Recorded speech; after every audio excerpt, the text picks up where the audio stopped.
कि आखिर मतलब बादल जो हैं वो कब पानी के रूप में बरसते हैं, पानी के रूप में बरसते हैं। ठीक है, ये एक इकोलॉजी का है, इकोलॉजी का टॉपिक है, वो हम सब पढ़ रहे हैं आज। इकोलॉजी पढ़ते हैं आज, इकोलॉजी। इकोलॉजी में दो चीज पढ़ेंगे, एक तो ह्यूमिडिटी और एक पढ़ेंगे ये जियोबायोलॉजिकल साइकिल में। जल्दी जल्दी ऐसे खत्म हो जाएगी इकोलॉजी एक हफ्ते में। जियोबायोलॉजिकल साइकिल में पढ़ेंगे नाइट्रोजन साइकिल। जितना बताएंगे उसके बाहर से कुछ भी नहीं आएगा। पीसीएस, समीक्षा अधिकारी, आरएस, बीपीएससी, कोई भी परीक्षा के मतलब आप वो लगा लीजिएगा एमसीक्यू। उसके बाद देखिए ह्यूमिड मतलब आर्द्रता। आर्द्रता जो है वो कब वायुमंडल में होगी? आर्द्रता वायुमंडल में जब होगी जब सूर्य तप जो है वो सूर्य तप जो है बड़े बड़े जल स्रोतों में पड़ेगा, बड़े बड़े जल स्रोतों में पड़ेगा, या पेड़ पौधों की पत्तियों में, है ना, पत्तियों में पड़ेगा उसमें, या मृदा में। तो जब बड़े बड़े जल स्रोतों से जो वाष्पीकरण होता है जल, उसको बोलते हैं वाष्पीकरण, है ना। मतलब बड़े बड़े स्रोतों से जो जलवाष्प बनती है उसको बोलते हैं वाष्पीकरण। ये समझ गए आप? बड़े बड़े जैसे नदी, समुद्र या पेड़ पौधों की पत्तियों, मृदा से में उपस्थित नमी से जो जलवाष्प बढ़ती है सूर्य का ताप उसमें पड़ने के बाद, उसको बोलते हैं वाष्पोत्सर्जन। ये ध्यान रखिएगा, दो टर्म बहुत कंफ्यूजन होती है। वाष्पोत्सर्जन और वाष्पीकरण किसको कहते हैं? मतलब जलवाष्प जब बड़े बड़े स्रोतों में सूर्य तब जब बड़े बड़े स्रोतों में पड़ता है, उससे जो जलवाष्प बनती है उसको वाष्पीकरण कहते हैं। और जब वही जो सूर्य तरफ है, जो मृदा या पेड़ पौधों की पत्तियों में आप जो कपड़े सुखाते हो उसमें पड़ता है, तो उससे जो जलवाष्प बनती है उसको वाष्पोत्सर्जन बोलते हैं। ठीक है, अब देखिए जो सूर्य तप है ये क्या? देखिए सूर्य हमारे जो है पृथ्वी पर सबसे बड़ा ऊर्जा का स्रोत है, क्योंकि यही जो सूर्य है, इसी के सूर्य के प्रकाश द्वारा, आप लोग को पता होगा ये बात, तो पेड़ पौधे जो है प्रकाश संश्लेषण की क्रिया करके भोजन बनाते हैं। उन्हीं भोजन को मतलब पेड़ पौधों को हम क्या बोलेंगे? पेड़ पौधों को हम बोलेंगे प्राइमरी प्रोड्यूसर। यही पेड़ पौधे जो, इन्हीं पेड़ पौधों को जो है वो शाकाहारी जीव, है ना, शाकाहारी जो जीव होते हैं जैसे भेड़, बकरी, ये सब खा के, खरगोश खाते हैं, है ना। तो ये होगा क्या? प्राइमरी कंज्यूमर शाकाहारी जीव, प्राइमरी कंज्यूमर। यहीं से क्लियर भी करते रहिएगा प्राइमरी कंज्यूमर कौन हुए। और इन्हीं प्राइमरी कंज्यूमर को सेकेंडरी कंज्यूमर खाते हैं, जैसे शेर, चीता, है ना, सेकेंडरी कंज्यूमर। ठीक है, तो उनको बोलते हैं मांसाहारी जीव। थोड़ा लंबा वीडियो होगी, अगर आप देखेंगे तो बहुत जल्दी क्लियर होगा। हम जल्दी जल्दी बताने की कोशिश कर रहे हैं। मांसाहारी जीव, ठीक है। अब देखिए ये सूर्य तप क्या होता है। ये देखिए ये सूर्य है, ये सूर्य सन है, ये सन का सरफेस है। सन के सरफेस को हम लोग क्या बोलते हैं? फोटोस्फेयर।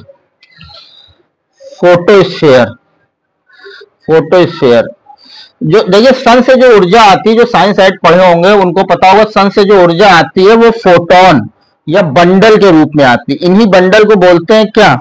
फोटोन, है ना।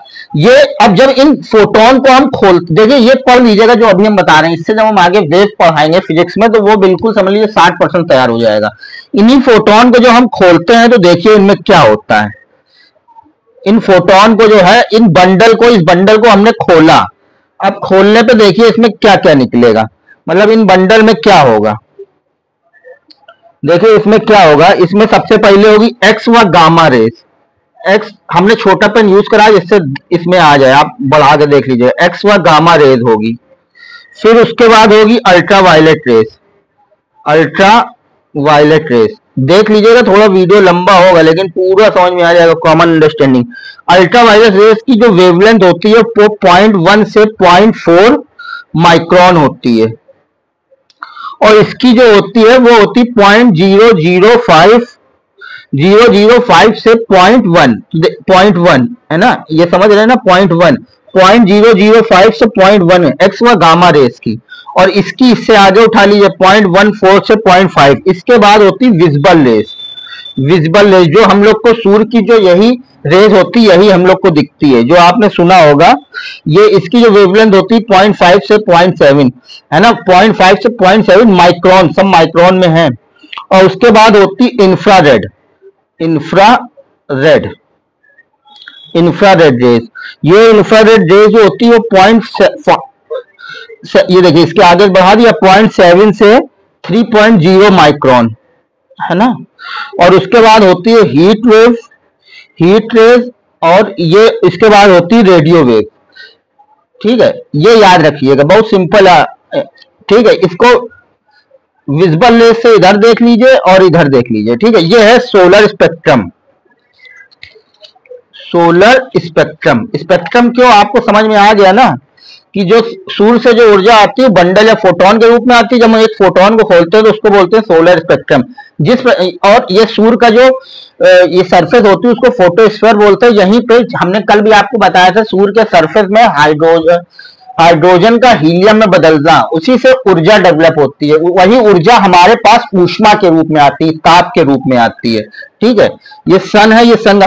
जिस प्रकार हमारे पृथ्वी का एटमॉस्फेयर मतलब वायुमंडल को एटमॉस्फेयर बोलते हैं, उसी प्रकार सूर्य के एटमॉस्फेयर को हम लोग क्या बोलते हैं, क्रोमोस्फेयर, क्रोमोस्फेयर। और सूर्य की जो सतह हम लोग को दिखती है नीचे से, पृथ्वी से, वो ये वाली सतह दिखती है, इसको बोलते हैं कोरोना, कोरोना। ठीक है, अब ये देखिए, ये एक्स रेज या गामा रेज होती है, इनकी जो है ये इनकी वेवलेंथ बहुत कम होती है। ये जैसे पृथ्वी के वायुमंडल में डिफरेंट डिफरेंट चरण होते हैं ना, जैसे सबसे नीचे क्षोभ मंडल, फिर समताप मंडल, फिर आयन मंडल। तो ये जो है आयन मंडल में जो है वो आयनित हो जाती है। और ये अल्ट्रावायलेट रेज जो होती है वो समताप मंडल में पृथ्वी की सतह से 12 से 35 किलोमीटर के बीच जो है वो पाया जाता है। क्या, ओजोन लेयर, ओजोन की परत, वहां पे ये जो है खत्म हो जाती है। आप देखते होंगे ultraviolet rays, UV protected cream भी आती है, सनस्क्रीन जो आप लगाते हैं वो यही होती है। ये विजिबल रेज होती है जो हमको दिखती है। इसके बाद की रेज भी हम लोग नहीं देख सकते, विजिबल रेज के बाद की भी और इधर के बाद की भी। विजिबल रेज से पहले की और विजिबल रेज से बाद की रेज हम लोग नहीं दे सकते। ये विजिबल रेज को जो हम प्रिज्म से गुजारते हैं, तो आप लोग ने पढ़ा होगा, याद होगा आप लोग को, जो हम लोग प्रिज्म से गुजारते हैं यही विजिबल रेज है ना, तो ये 7 भागों में डिवाइड हो जाती है। किसमें, 7 भागों में। आपने पढ़ा होगा विब ग्योर है ना, यही रंग होते हैं। यही जब सूर्य का प्रकाश जो है किसी वस्तु में पड़ता है, जो रिफ्लेक्ट होकर हमारी रेटिना में पड़ता है, वो यही रंग होते हैं, इन्हीं से बन के हमको दिखाया जाता है। अच्छा, इसमें जो सबसे ज्यादा जो है तरंग दैर्घ्य आर की होती है, इसीलिए खतरे का निशान होता है। तरंग दैर्घ्य मतलब ये ज्यादा दूर तक ट्रेवल कर सकती है, इसका बिखराव नहीं होगा। और ये होता है वॉयलेट, सबसे कम तरंग दैर्घ्य इसकी होती है, इसका बिखराव जल्दी हो जाता है। एक मतलब फॉर्मूला है तरंग दैर्घ्य, फॉर्मूला क्या, कॉन्सेप्ट समझने के लिए, फॉर्मूला तो कुछ नहीं होता, समझ लीजिए। तरंग दैर्घ्य जो है आवृत्ति के इनवर्सली प्रोपोर्शनल होती है। आवृत्ति को आप नुकसान समझ लो, नुकसान है ना, मतलब जिसकी जितनी कम आवृत्ति होगी वो बहुत ज्यादा नुकसान करेगी। जैसे यहाँ पे इसकी, यहाँ पे देखिए ऊपर, यहां से ऊपर से नीचे से ऊपर जाएंगे तो वेवलेंथ बढ़ेगी, वेवलेंथ बढ़ेगी, मतलब तरंगदैर्घ्य बढ़ेगी, लेकिन आवृत्ति कम होगी। ठीक है, ऊपर से नीचे। लेकिन जब नीचे से ऊपर जाएंगे तो वेवलेंथ क्या होगी, यहां पे कम होगी, और आवृत्ति मतलब वेव, ये फ्रीक्वेंसी बढ़ेगी। ये याद रख लीजिएगा। ठीक है, और रंगों का जो अगर प्रश्न आता है कलर कैसे डिसाइड होता है, तो उनके वेवलेंथ से डिसाइड होता है, ये हम बोल रहे हैं। ठीक है, तो अब आप देखिए, अब क्योंकि यहाँ पे आर्द्रता की बात कर रहे हैं ना, आर्द्रता तो तभी होगी जब सूर्य का तब बड़े बड़े जल स्रोतों में या मृदा में पड़ेगा, इसीलिए हमें सूर्य तब बताना पड़ा। यही होता है सोलर स्पेक्ट्रम। इंफ्रारेड रेज आपको थोड़ा परिचित करा दे। आप देखते हो कोई भी सैटेलाइट लॉन्च करते हैं, जैसे आप लोग तरह तरह के आंकड़े देखते हो कि इतना वन क्षेत्र फैल गया या इतने शेर हो गए, तो वहां कोई गिन नहीं रहा है, ना इंची टेप लेके नाप रहा है।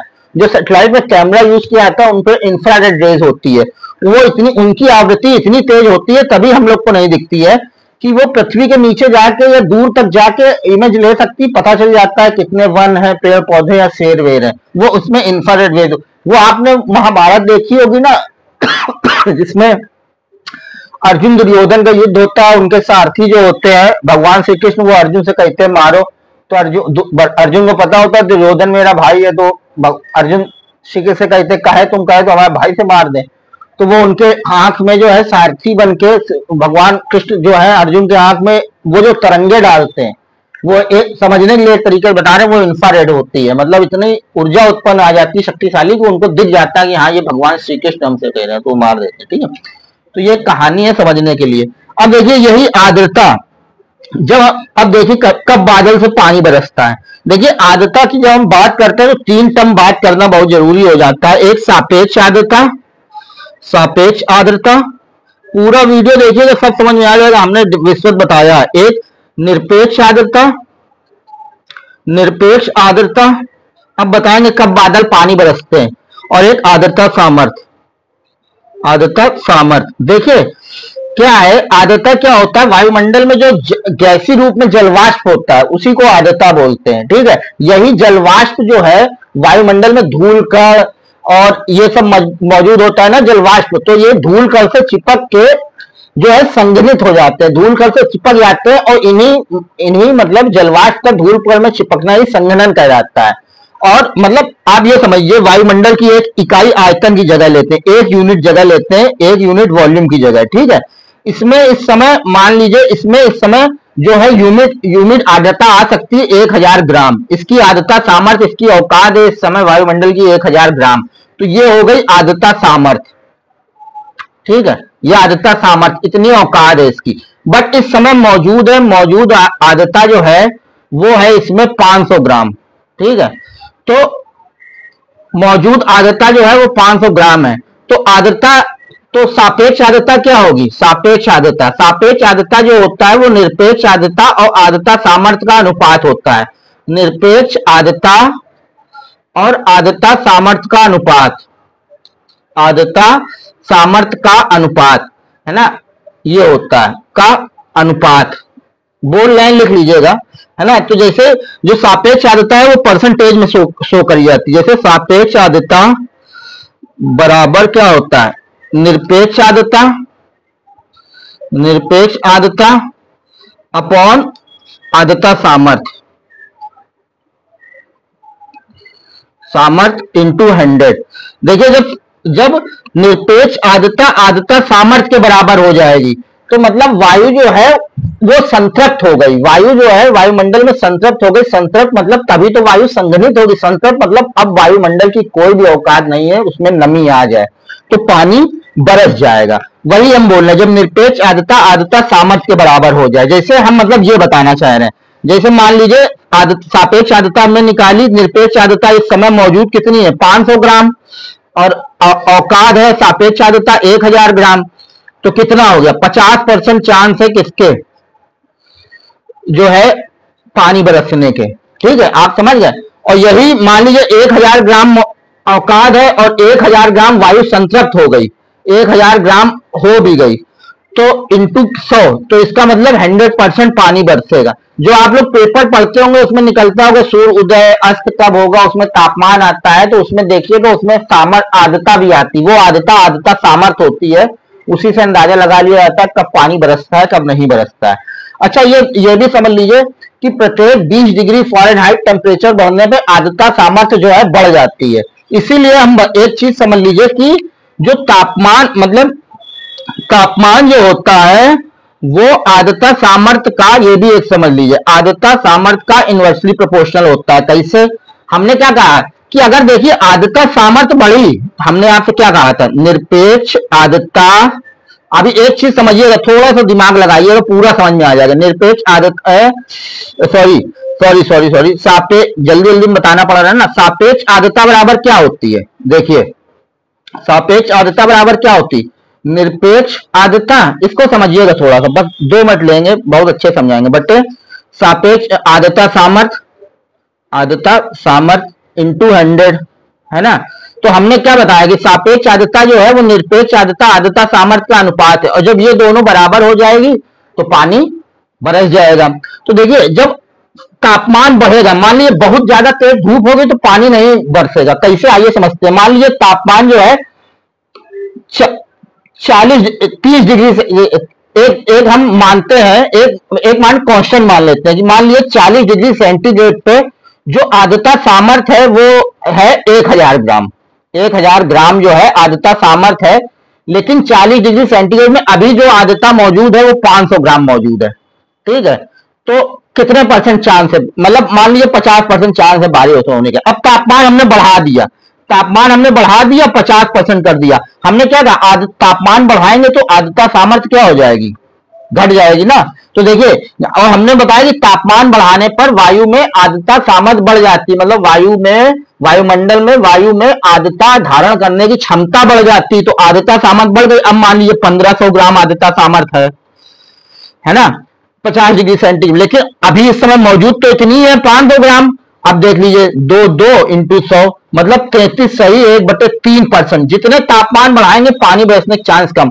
अब मान लीजिए हमने तापमान 30 डिग्री सेंटीग्रेड कर दिया, मौजूद तो कितनी है 500 ग्राम, लेकिन आर्द्रता, अब तापमान कम कर दिया तो वायु में आर्द्रता कम आएगी, है ना, क्योंकि वायुमंडल में जो वायु है उसमें आर्द्रता धारण करने की क्षमता कम होगी। तो मान लीजिए ये हो गया अब 800 ग्राम।